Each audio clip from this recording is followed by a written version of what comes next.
بسم الله الرحمن الرحيم. يا أيها الذين آمنوا لا تدخلوا بيوتا غير بيوتكم حتى تستأنسوا وتسلموا على أهلها ذلكم خير لكم لعلكم تذكرون. گزشتہ درس میں جیسے کہ اما عائشہ رضی اللہ عنہا کی برات اور اس کے بعد ابو بکر صدیق رضی اللہ عنہ کے خرچ کے بند کرنے کی بات پر اللہ تبارک و تعالیٰ نے انہیں حکم دیا تھا کہ کیا تم نہیں چاہتے کہ اللہ تعالیٰ تمہیں معاف کر دے، تو پھر اس کے بعد انہوں نے نان نفقہ مستحب اثاثہ کا جاری کر دیا تھا، اور اس کے بعد پھر اللہ تبارک و تعالیٰ نے آخری آیت میں پاک دامن عورتوں کے لیے، پاک دامن مرد ہیں اور جو خبیث ہیں ان کے لیے، یعنی اس کے اندر اللہ کے رسول صلی اللہ علیہ وسلم کو پاک ہیں آپ تو آپ کی بیوی بھی پاک ہے، اور جو خبیث منافق ہے وہ بھی ناپاک اور اس کی بیوی بھی ناپاک، اس طریقے سے، اور پھر اس طرح کی باتیں کرنے والے یہ سب ناپاک اور گندے لوگ ہوا کرتے ہیں۔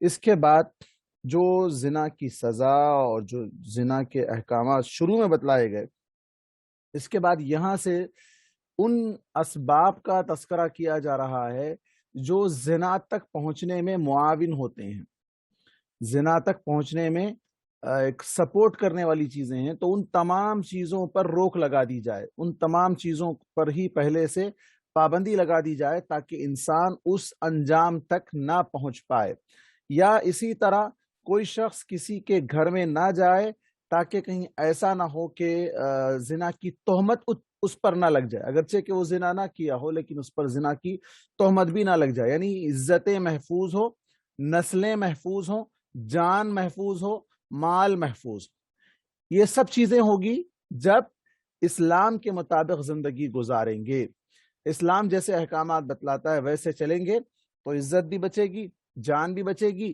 نسلیں بھی بچے گی۔ نسل کیسے بچے گی؟ یعنی زنا نہیں ہوگا تو اختلاط نہیں ہوگا، کس کا بیٹا کس کی بیٹی یہ کہنے میں دشواری نہیں پیدا ہوگی، اور پھر لڑائی جھگڑا قتل و غارت گری نہیں ہوگی، مال بھی تباہ نہیں ہوگا۔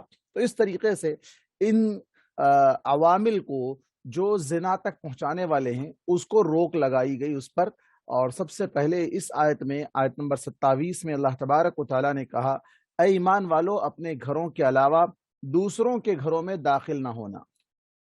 یعنی کیا مطلب؟ کیسے داخل نہ ہونا؟ یہاں تک کہ اطمینان حاصل کر لو، حتی تستأنس، دوسروں کے گھروں میں داخل نہیں ہونا، مطلب پرماننٹلی یہ آرڈر نہیں ہے کہ نہ داخل، بلکہ آگے کہا گیا کہ اجازت لینا۔ اطمینان حاصل کرنے کا مطلب ہے اجازت لینا، ان سے اجازت لے لو، ان سے انسیت حاصل کر لو کہ آپ کون ہیں، وہ آپ کو جانتے ہیں، آپ ان کو جانتے ہیں، اور وہ آپ کو آنے کی اجازت دے رہے ہیں، آپ ان سے اندر داخل ہونے کی اجازت مانگیں گے، اور اس کا طریقہ بتلایا گیا احادیث میں، آگے حدیث آ رہی ہے، 3 مرتبہ انسان کو چاہیے کہ کسی کے گھر پر جا کر 3 مرتبہ دستک دے، اور اس کے بعد وہ اجازت مانگے، اگر اجازت ملتی ہے تو اندر داخل ہو، اگر اجازت نہیں ملتی ہے تو واپس ہو جائے۔ آگے کی آیت اسی کی طرف اشارہ کرنے والی ہے۔ وَتُسَلِّمُوا عَلَىٰ أَهْلِهَا، دوسرا کام اجازت کے ساتھ ساتھ سلام کرنا گھر والوں پر۔ ذَلِكُمْ خَيْرٌ لَكُمْ لَعَلَّكُمْ تَذَكَّرُونَ، ایسا کرنا تمہارے لیے زیادہ بہتر ہے تاکہ تم نصیحت حاصل کر لو۔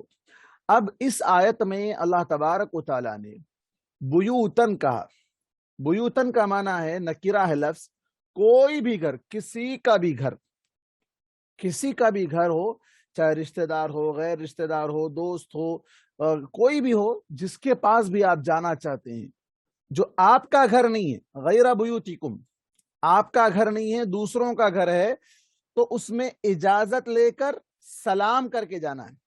آگے اس سورت کے آخر میں ایک اور آیت آئے گی جہاں اللہ تبارک و تعالیٰ نے حکم دیا کہ اپنے گھروں میں داخل ہوتے وقت سلام کرو۔ اپنے گھر میں اجازت لینے کی ضرورت نہیں ہے لیکن سلام کرنا ہے۔ دونوں میں فرق ہے، ایک تو یہ ہے کہ آپ کسی اور کے گھر میں جا رہے ہیں تو وہاں پر آپ کو اجازت لینی ہے، اور جب اجازت مل جائے اندر داخل ہونے کی تو سلام کر کے آپ اندر داخل ہوں گے۔ دوسرا آپ کا اپنا گھر ہے، آپ کے بیوی بچے، آپ کے والدین، آپ جس گھر میں رہتے ہیں، جہاں بھی آپ رہتے ہیں، تو وہاں آپ کو سلام کر کے جانا ہے۔ اجازت کی اگرچہ ضرورت نہیں ہے، لیکن سلام بھی اس کے اندر سلام کر کے جانا، جیسے آگے آیت آئے گی تحیتن عند اللہ مبارکتن طیبہ، اللہ تبارک و تعالیٰ نے اس کو کہا کہ یہ اللہ کی طرف سے ایک مبارک اور پاکیزہ جو ہے تحیہ ہے، یعنی آپس میں ایک دوسرے کے لیے سلامتی کی دعا کرنا گھر والوں کے لیے، اور چونکہ گھر والے زیادہ حقدار ہیں سلامتی کے، ان کی حفاظت، ان کی سیفٹی اللہ تبارک و تعالیٰ کی طرف سے اللہ تعالیٰ انہیں محفوظ رکھے، تو ان پر سلام کرنا عام طور پر ایسا بہت کم ہوتا ہے۔ آدمی جب اپنے گھر میں داخل ہوتا ہے تو بلا جھجک ایسے ہی داخل ہو جاتا ہے، بغیر سلام کیے کہ داخل ہو جاتا ہے، بلکہ عام طور پر یہ بھی دیکھنے میں آتا ہے کہ گھر میں داخل ہوتے ہی بچے یا اہلیہ یا کوئی بھی جو بھی گھر میں رہتے ہیں وہ اس آدمی کو سلام کرتے ہیں، نہیں، طریقہ یہ بتلایا گیا کہ داخل ہونے والا سلام کرے۔ بہرکیف یہ تو آیت آگے آئے گی۔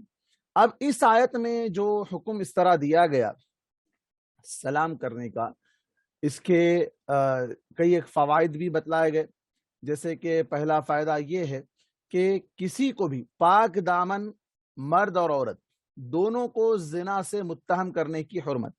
کیا مطلب؟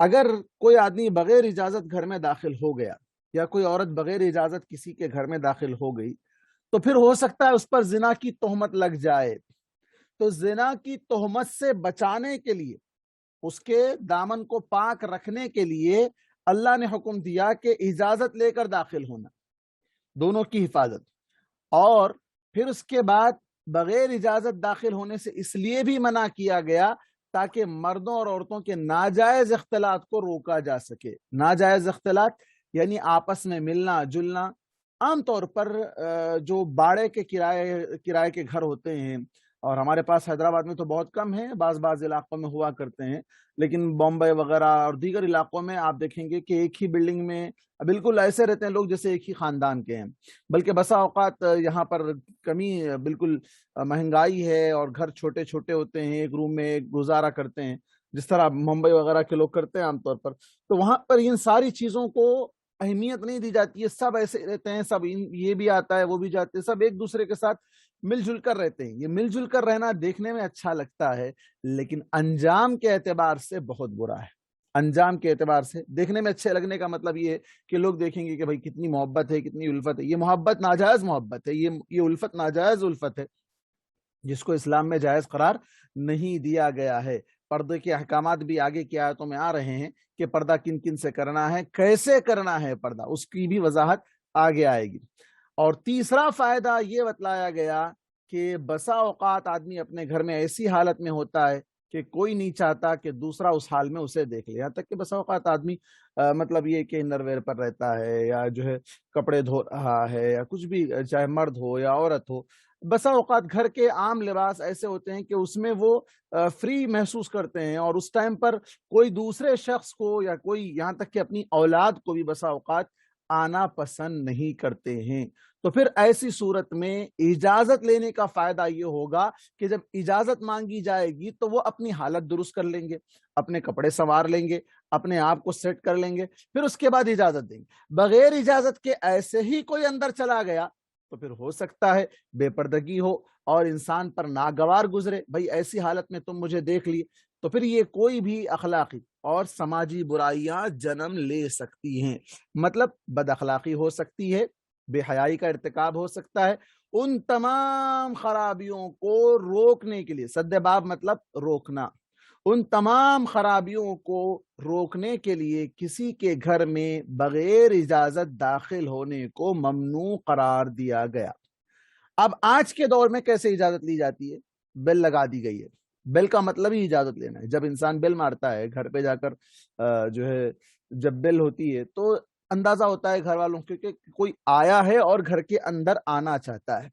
اور کئی ایسے بھی جو ہے نا ماشاءاللہ آج کل ایسے آلات آ گئے ہیں کہ آپ گھر کے باہر جو ہے مائکرو فون لگ رہا ہے، وہاں پر آپ بیل دبائیں گے تو پوچھا جائے گا کون ہے، کیوں آئے ہیں، آپ وہیں سے بتا دیں گے، وہ آپ کو اندر آنے دینے کے لیے پرمیشن دینا چاہتے ہیں تو دیں گے، نہیں دینا چاہتے ہیں تو نہیں دیں گے، اور اگر نہ دیں تو کوئی حرج کی بات نہیں ہے، کوئی حرج کی بات نہیں ہے، واپس ہو جانا چاہیے۔ اگلی آیت میں آ رہا ہے۔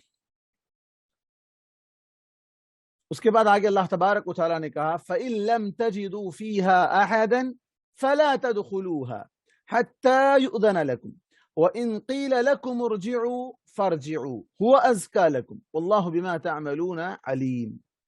بس اگر تم ان میں سے کسی کو نہ پاؤ، یعنی گھر کے اندر کوئی نہیں، گھر کے اندر کوئی نہیں ہے، تو جب تک تمہیں اجازت نہ مل جائے ان میں داخل نہ ہو، چاہے گھر میں کوئی بھی نہ ہو۔ اب پھر یہ ایک مسئلہ کیسا ہوگا، گھر میں کوئی نہیں ہے تو جائیں گے کیوں؟ اجازت نہیں مل رہی ہے، مطلب یہ سمجھ جانا چاہیے کہ گھر کے اندر کوئی نہیں ہے، آپ کو اس گھر میں نہیں جانا چاہیے۔ ہو سکتا ہے بعد میں گھر والے اس انداز سے آ جائیں گے کہ گھر تو ہمارا ہے، یہاں کوئی اجنبی آدمی نہیں آ سکتا ہے، وہ آ جائیں، پھر اس کے بعد دونوں میں اختلاط یا لڑائی جھگڑے یا فساد کچھ بھی ہو سکتا ہے، اس لیے ایسی جگہ بھی نہ جاؤ۔ حتی یؤذن لکم، یہاں تک کہ تم کو اجازت دی جائے، مطلب اگر تم سے کہا جائے کہ ٹھیک ہے آپ جا سکتے ہو فلاں گھر میں، تو اب اجازت دینے والے کے علم میں رہے گا کہ اس گھر میں جہاں ہمارے اپنے گھر والے کوئی نہیں ہے، کوئی دوسرا آدمی وہاں رہ رہا ہے جس کو ہم نے اجازت دی ہے، تو وہ اپنے آپ کو سیف محسوس کریں گے کیونکہ ہم نے اس کو اجازت دی ہے۔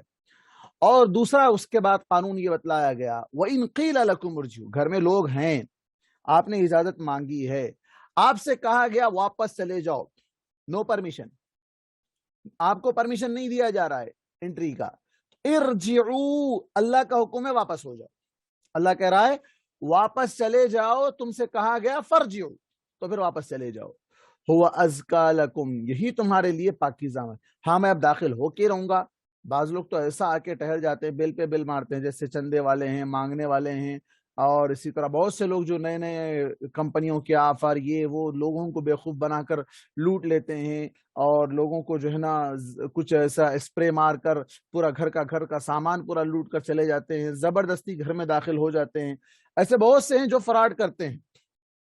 اور اسی طرح بسا اوقات یہ بھی ہو سکتا ہے کہ رشتہ دار بھی آئے یا کوئی غریبی بھی آئے، لیکن یہ لوگ سو رہے ہوں یا کسی اور کام میں مصروف ہوں، اپنی نجی زندگی میں مصروف ہوں، اور وہ نہیں چاہتے کہ اب کسی کو اندر آنے دیا جائے، اب کسی کو اندر آنے دیا جائے۔ آگے اسی صورت کے اندر اجازت کن اوقات میں نہیں لینا چاہیے، 3 اوقات بتلائے گئے، ان اوقات میں جہاں میاں بیوی رہتے ہیں اس جگہ پر 3 اوقات میں اجازت بھی لے کر نہیں جانا چاہیے، جانا ہی نہیں چاہیے، وہ بھی منع کیا گیا، آگے آئے گا۔ تو اس سے معلوم ہوتا ہے کہ اگر کہا جائے کوئی واپس چلے جاؤ، یا خاموشی یا کوئی جواب نہ ملے، اندر آنے کا دروازہ نہ کھلے یا کوئی آپ کو آواز نہ دے، تو پھر آپ کو کیا کرنا چاہیے؟ 3 مرتبہ بیل مار کر واپس ہو جانا چاہیے۔ ہوا ازکا لکم، یہ زیادہ بہتر ہے۔ اور ایسا بھی ہو سکتا ہے بسا اوقات آدمی نماز میں ہو سکتا ہے، طہارت خانے میں گیا ہوا ہے، بل پہ بل مار رہے ہیں، اب انسان چڑ آ جائے گی، غصے میں آ جائے گا، کون ہے بھائی اتنا ایک ساتھ جو ہے نا بل دبا رہے ہیں۔ اللہ بما تعملون علیم، اللہ تمہارے اعمال سے خوب واقف ہے۔ اب تمہارے دل میں کیا ہے، کس نیت سے تم آئے تھے، اچھی نیت تھی، بری نیت تھی، جو بھی نیت تھی، اللہ اس سے واقف ہے، اللہ کو پتا ہے۔ تو اللہ کا حکم ہے واپس ہو جاؤ، تو واپس ہو جانا ہے۔ اب یہاں اس سلسلے میں ایک حدیث ملتی ہے صحیح بخاری اور صحیح مسلم کی، کہ حضرت ابو سعید خدری سے روایت ہے، کہتے ہیں کہ میں انصار کی ایک مجلس میں بیٹھا ہوا تھا، ابو موسیٰ اشعری رضی اللہ عنہ گھبرائے ہوئے داخل ہو، مجلس میں لوگ بیٹھے ہوئے تھے، انصار کے لوگ بیٹھے ہوئے تھے، وہاں پر حضرت ابو موسیٰ بھاگتے بھاگتے ہوئے آئے، اور لوگوں نے سبب پوچھا، کیا بھائی کیا بات ہے، اتنا گھبرائے ہوئے ہو، اتنا ڈر رہے ہو، کیا بات ہے؟ تو بتایا کہ مجھے عمر بن خطاب نے بلا بھیجا تھا، عمر بن خطاب نے بلایا تھا مجھے، جب میں گیا 3 بار اجازت مانگی۔ اب یہ جو اوپر آیت گزری اس کے اندر آیت میں 3 مرتبہ کا تذکرہ نہیں ہے، آیت میں یہ کہا گیا کہ اجازت مانگو، اجازت نہیں ملی، واپس جانے کے لیے کہا گیا تو واپس ہو جاؤ۔ اب یہاں پر 2 چیزوں کو سمجھنے کی ضرورت ہے، ایک ہے اجازت نہ ملنا، اور دوسرا ہے ڈائریکٹ یہ کہہ دینا کہ واپس چلے جاؤ۔ اجازت نہ ملنے کا مطلب کوئی جواب نہیں آیا، اندر سے کوئی ریپلے ہی نہیں آیا، خاموشی ہے، تو آپ کو سمجھ جانا چاہیے کہ یہاں مجھے اجازت نہیں ہے، واپس ہو جانا ہے، نہیں جب تک اندر سے آواز نہیں آئے تب تک میں بیل دباتا رہوں گا، نہیں۔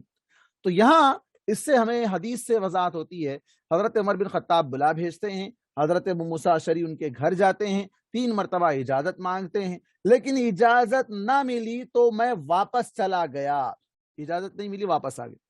پھر حضرت عمر نے دوبارہ بلایا اور پوچھا تم کیوں نہیں آئے تھے؟ دیکھیں عمر بن خطاب ہے، اب آپ جانتے ہیں ان کی جلال، ان کا رعب، ان کا دبدبا، اور وہ خلیفہ ہیں، امیر المؤمنین ہیں، اور بلانے پر نہ آئے تو یہ بات امیر کے خلاف جانے والی بات ہے۔ تو انہوں نے کہا کہ میں تو آیا تھا، میں نے تو آیا تھا، 3 بار اجازت بھی مانگی تھی، اور اللہ کے رسول صلی اللہ علیہ وسلم نے فرمایا، یہ حدیث کا ٹکڑا ہے جو مرفوع حدیث ہے، اگر کوئی شخص 3 بار اجازت مانگے اور اسے اجازت نہ ملے تو وہ واپس ہو جائے، تو وہ شخص واپس 3 بار بیل دبائے، کوئی جواب نہیں آیا، چلے جاؤ، ضروری نہیں ہے۔ اب آج کل اور سہولت ہو گئی ہے، فون ہے، آپ فون کر کے بھی جا سکتے ہیں، بل مارنے سے بہتر ہے فون کر لیں گے، بھائی میں آنا چاہ رہا ہوں، نہیں ابھی نہیں، 1 گھنٹے کے بعد آؤ، آدھے گھنٹے کے بعد آؤ، تو ٹھیک ہے، اس وقت آپ جا سکتے ہیں، ٹائم جیسا سیٹ ہوا اس حساب سے آپ جا سکتے ہیں۔ تو یہاں اجازت نہ ملنے پر واپس ہو جانے کا حکم اللہ کے رسول بھی دے رہے ہیں۔ اب حضرت ابو موسیٰ کہتے ہیں اس حدیث کے مد نظر میں واپس ہو گیا، تو حضرت عمر نے کہا کہ تمہیں اس حدیث کی صداقت پر دلیل پیش کرنا ہوگا۔ کیا مطلب؟ حضرت ابو موسیٰ، اب حضرت عمر رضی اللہ عنہ، یہاں بہت بڑی بات ہے، جو منکرین حدیث ہیں، جو حدیث کا انکار کرنے والے لوگ ہیں، وہ تہمت لگاتے ہیں حدیث کے اوپر کہ حدیثیں محفوظ نہیں ہیں۔ دیکھیے حضرت عمر رضی اللہ عنہ ایک صحابی رسول سے حدیث سن کر کہہ رہے ہیں مجھے گواہ چاہیے، مجھے گواہ چاہیے، ورنہ تمہاری پیٹھ ہوگی، میرا ہنٹر ہوگا، اس سے میں تمہاری پیٹھ پر ماروں گا۔ یہ حدیث دوسرے الفاظ میں ہے۔ تو حضرت ابو سعید کہتے ہیں لوگوں نے کہا ہم میں سب سے چھوٹی عمر کا آدمی جا کر اس کی گواہی دے دے۔ چنانچہ ابو سعید عمر کے پاس جا کر گواہی دی کہ بہت سے صحابہ رسول نے یہ حدیث سنی ہے۔ تو عمر رضی اللہ عنہ نے ابو موسیٰ سے کہا میں تمہیں متہم نہیں کیا تھا، یعنی تم جھوٹی بات کر رہے ہو نہیں کہا، میں تم نے حدیث گڑھ لی میں نے نہیں کہا، لیکن اللہ کے رسول صلی اللہ علیہ وسلم کی احادیث کا معاملہ بڑا شدید ہے، مطلب اس کی تحقیق کر لینا چاہیے، کہیں ایسا نہ ہو کہ میں تمہاری بات پر اکتفا کر لوں، نہیں مجھے ایک گواہ بھی چاہیے۔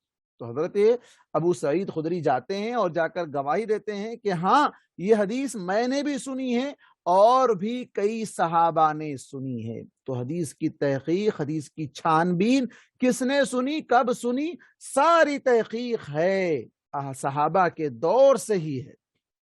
تو معلوم ہوا کہ حدیث کی تحقیق کی گئی ہے، اور اس سلسلے میں جو الزامات یہ منکرین احادیث لگاتے ہیں اس کی قلعی کھل گئی، سمجھے کہ وہ لوگ بے بنیاد الزامات لگا کر اللہ کے رسول صلی اللہ علیہ وسلم کی اتباع سے لوگوں کو روک رہے ہیں، آپ صلی اللہ علیہ وسلم کی رسالت کا انڈائریکٹ انکار کر رہے ہیں، اور نہ صرف اللہ کے رسول صلی اللہ علیہ وسلم کی رسالت کا بلکہ قرآن مجید کا بھی وہ انکار کر رہے ہیں، اس لیے کہ اللہ تبارک و تعالیٰ نے کیا کہا، من یطع الرسول فقد اطاع اللہ، جس نے رسول کی اطاعت کی اس نے اللہ کی اطاعت کی۔ اب یہاں جو شخص اللہ کے رسول صلی اللہ علیہ وسلم کی احادیث کا انکار کر دے گویا کہ اس نے قرآن مجید کا بھی انکار کر دیا، وہ دین اسلام سے خارج ہو گیا، اللہ کے رسول کا انکار کر کے، قرآن مجید کا انکار کر کے وہ دین اسلام سے خارج ہو گیا۔ اور آج بہت سے لوگ اس طرح کے فتنے میں مبتلا ہے، جو حدیث ہماری عقل پر نہیں اترتی، جو بات ہماری عقل میں نہیں آتی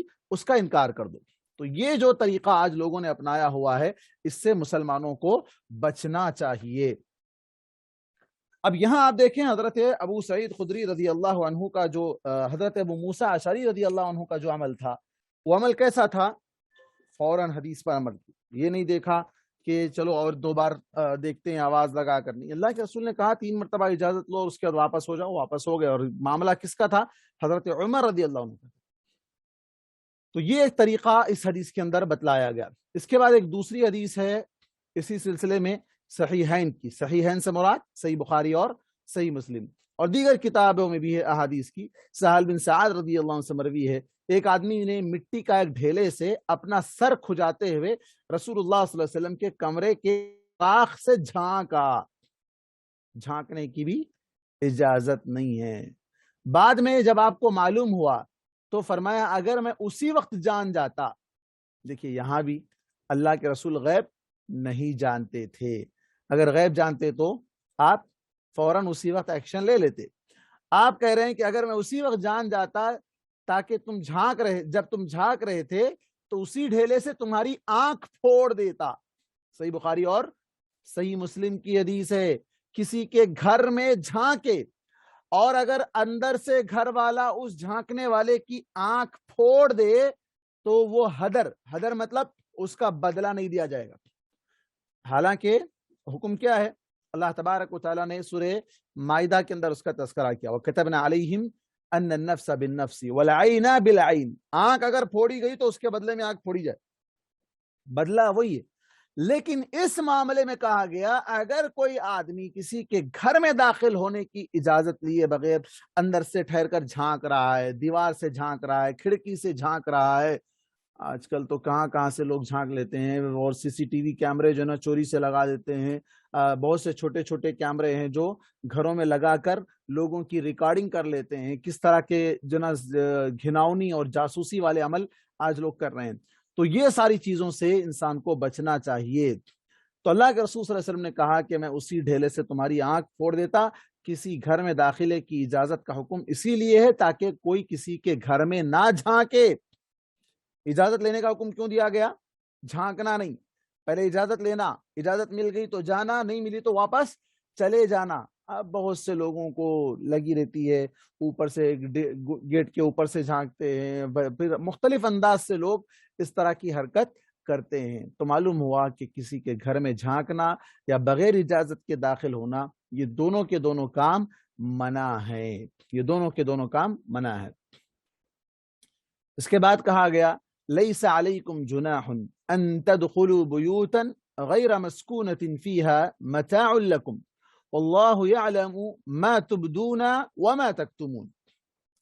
ان گھروں میں داخل ہونے میں تم پر کوئی گناہ نہیں جو غیر آباد ہوں. غیر آباد مطلب وہاں کوئی رہتا نہیں، وہاں کوئی رہتا نہیں ہے، جن میں تمہارے مال و اسباب رکھے ہوں. کاروبار کی جگہ دکان ہے، دکان میں کوئی آدمی کی پرائیویٹ پلیس نہیں ہے، وہ دکان ہے، کاروبار ہے، لوگ آتے جاتے رہتے ہیں. وہاں آدمی گھر کی طرح نہیں رہتا، وہاں آدمی گھر کی طرح نہیں رہتا. وہاں داخل ہونے میں بغیر اجازت کے، وہاں تو انسان جائے گا کچھ لینے کے لیے، کچھ دینے کے لیے، وہاں تو اوپن، وہ شٹر اوپن رہتا ہے، وہاں پر انسان جائے گا اور وہاں اس سلسلے میں اجازت مانگنے کی ضرورت نہیں ہے. اور جو کچھ تم ظاہر کرتے ہو اور جو چھپاتے ہو اللہ ان کی خبر رکھتا ہے. اب اس آیت کے ضمن میں علماء نے ہوٹلز کے بارے میں بھی کہا. ہوٹل ہے، ہوٹل جو لارجنگ نہیں ہے، لارجنگ والے ہوٹل نہیں ہے، یعنی ایسے کامن ہوٹل ہے جہاں پر سب آتے جاتے رہتے ہیں، تو وہاں پر اجازت لینے کی ضرورت نہیں ہے.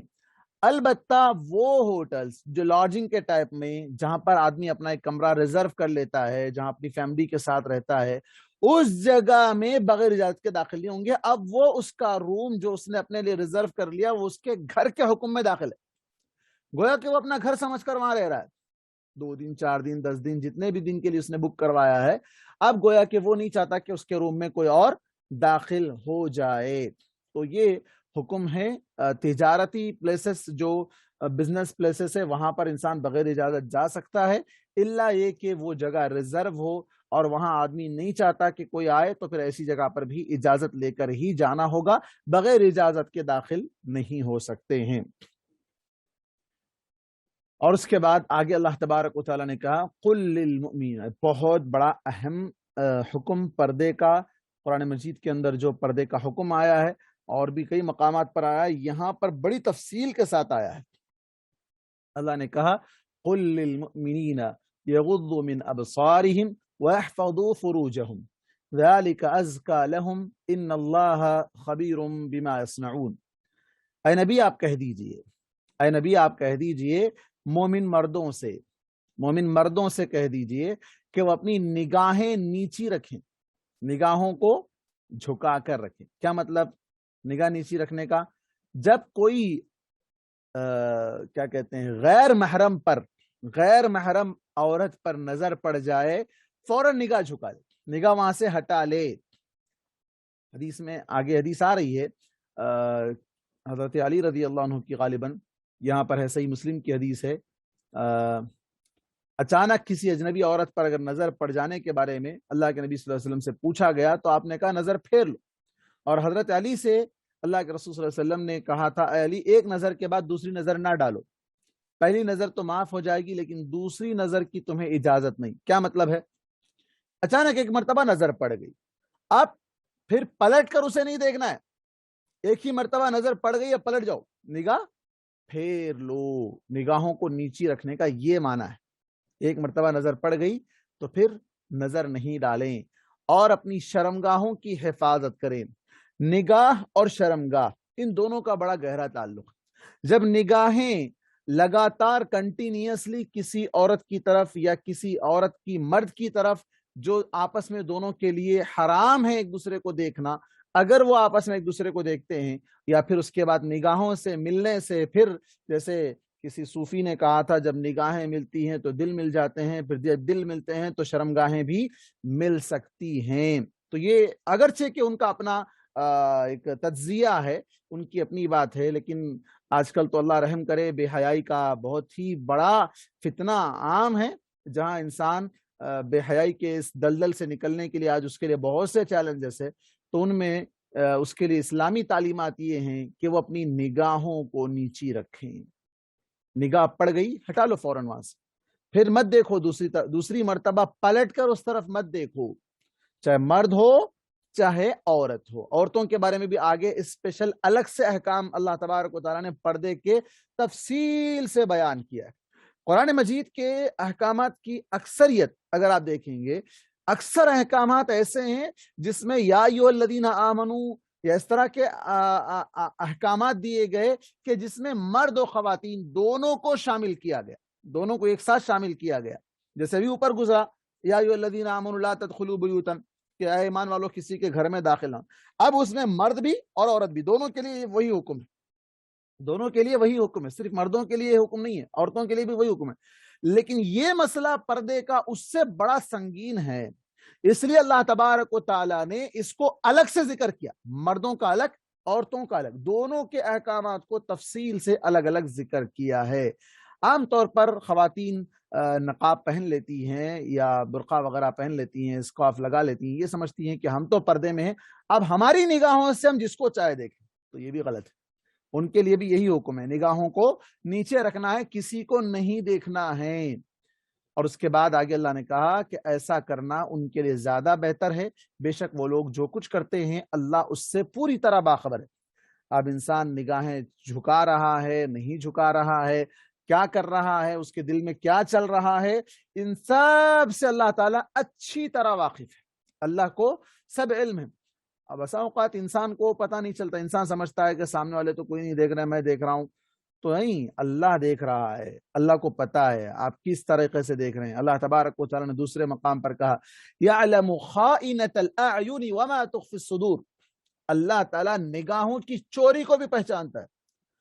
کن اکھیوں سے دیکھنا کہتے ہیں اس کو, ترچھی نگاہ سے دیکھنا, ڈائریکٹ نہیں دیکھ رہے ہیں آپ, ٹیڑھا ہو کر دیکھ رہے ہیں, یہ بھی اللہ تعالیٰ کو پتا ہے. یعلم خائنۃ الاعین, آنکھوں کی خیانت کو بھی اللہ جانتا ہے, اور دلوں میں چھپی ہوئی باتوں کو بھی اللہ جانتا ہے, وہ اس سے بھی پوری طرح باخبر ہے.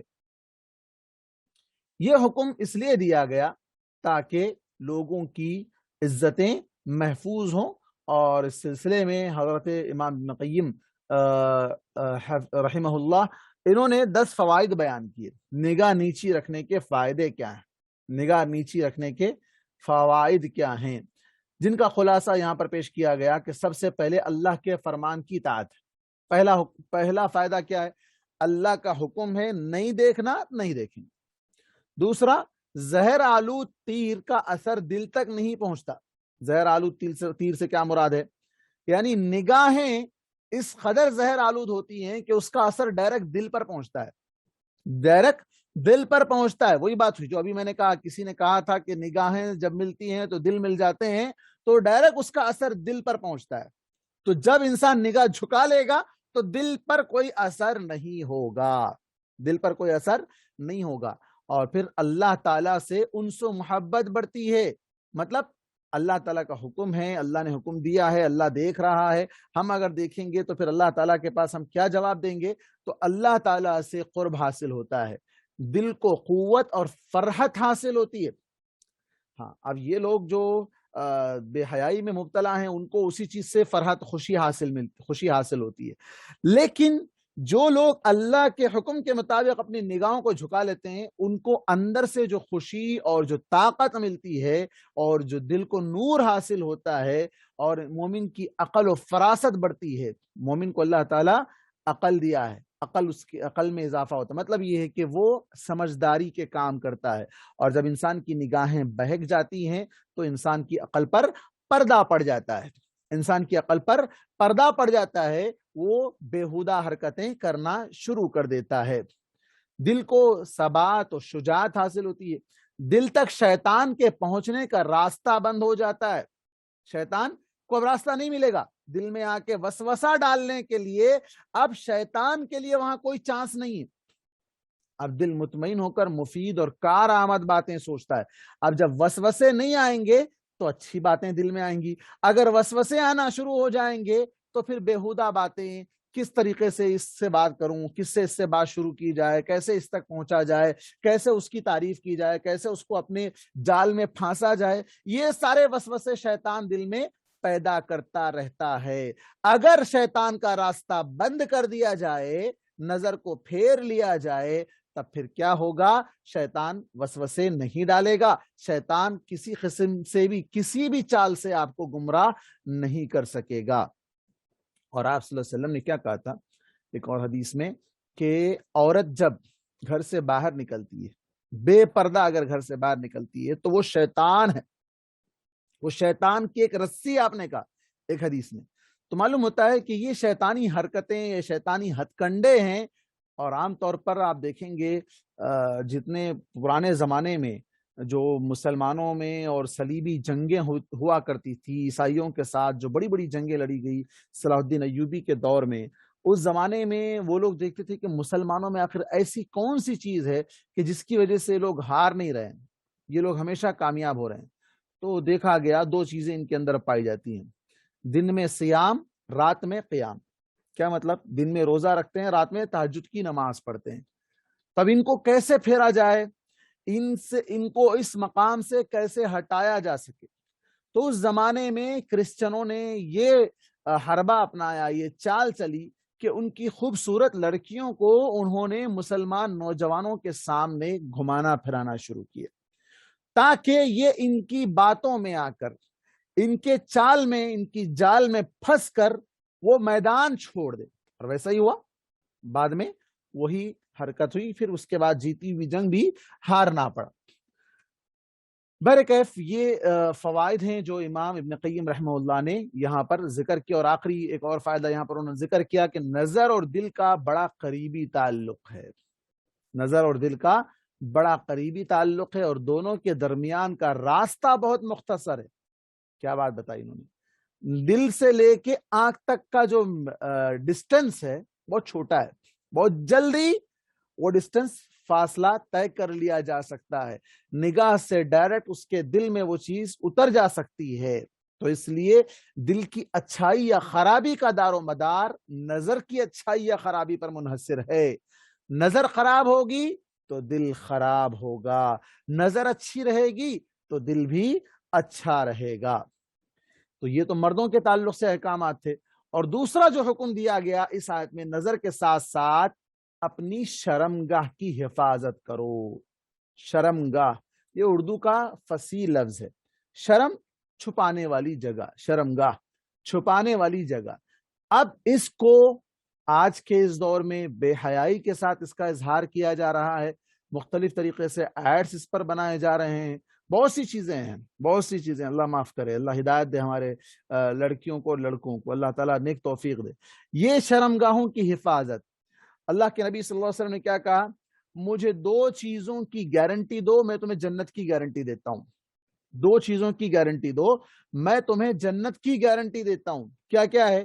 کہ دو جبڑوں کے درمیان والی چیز. جبڑوں کے درمیان کیا چیز ہے؟ زبان. زبان کی حفاظت. زبان سے گالی نہیں دو گے، غیبت نہیں کرو گے، چغلی نہیں کرو گے، کسی کی برائی نہیں کرو گے. زبان کی حفاظت کرو گے تو میں تمہیں جنت کی ضمانت دیتا ہوں. اور اسی طرح دو رانوں کے درمیان والی چیز یعنی شرمگاہ، اس کی حفاظت کی ضمانت دے دو، میں تمہیں جنت کی ضمانت دیتا ہوں. یعنی تم اس کو سیف رکھ لو، میں تمہیں جنت میں پہنچانے کا وعدہ کرتا ہوں، دوسرے الفاظ میں. تو یہ